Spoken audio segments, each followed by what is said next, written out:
we really do create our future with our thoughts and our beliefs. What you think, you become.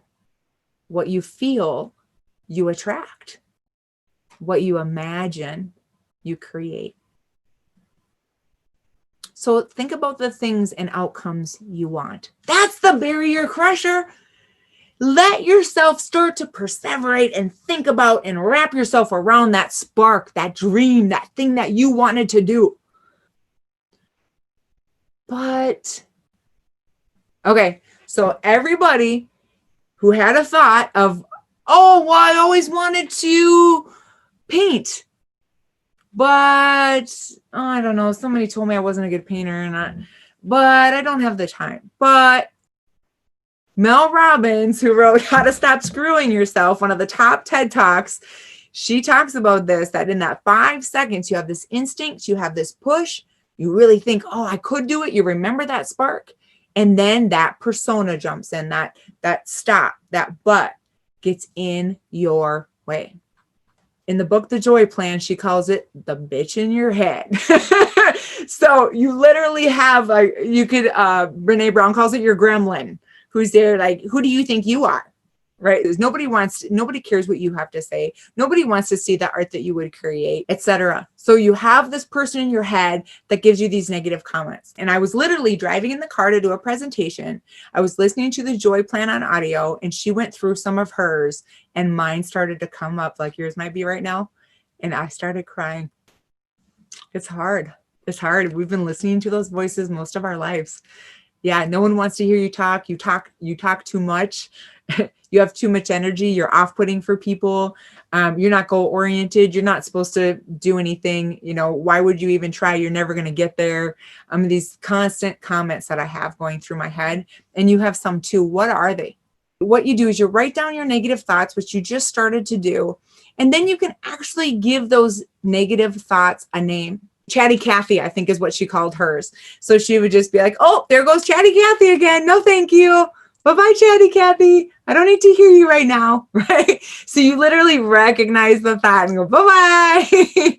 So if you give that persona a name, it helps you just kind of realize it's not you. You're not your thoughts.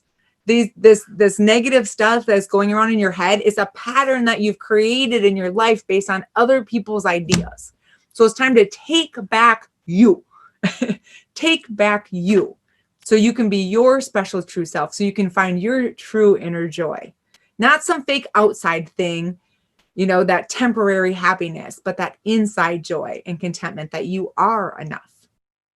So what is the trick? You set boundaries for yourself. That's the crusher, right? That's how you'll crush through. You set a boundary. You do not let those voices continue what they're doing. So you say no more, literally no more to the mean. So the mean comes in, we're not going to try and push it back. I'm going to give you a couple tips around this, but you're going to recognize and be like, I'm not being mean to myself anymore. I am not. There's some days now that I've called this out to myself that I start to realize I'm being so mean to myself right now. And I have to stop myself from doing it. I wouldn't do this to a friend. What would you do if a friend made a mistake? You'd say, it's okay. Just give yourself a break. You've been working so hard. You've been trying so hard. Just give yourself some space. Everybody makes mistakes. It's all right. You'll do better next time. That's what you would do, right? To a friend. Why don't we do that to ourselves? So it's really setting the limit. Life begins at the end of your comfort zone. Because if you've been doing this, if you've been going down this road, like most of us, because that's how our brains work, negative thinking, tomorrow, negative Nelly or whatever you call yours is not just going to stop. Your little gremlin isn't going to go, oh, okay. You don't want me around anymore. I'll be quiet. No, because it's a pattern. Brene Brown talks about if you wake up every morning at your cabin, I don't have a cabin, but let's say you do, and you go running down to the lake and back, every single day, you build this path that becomes a trench. And guess how easy it is to go down that trench? It's pretty easy. What if you try and go a different direction?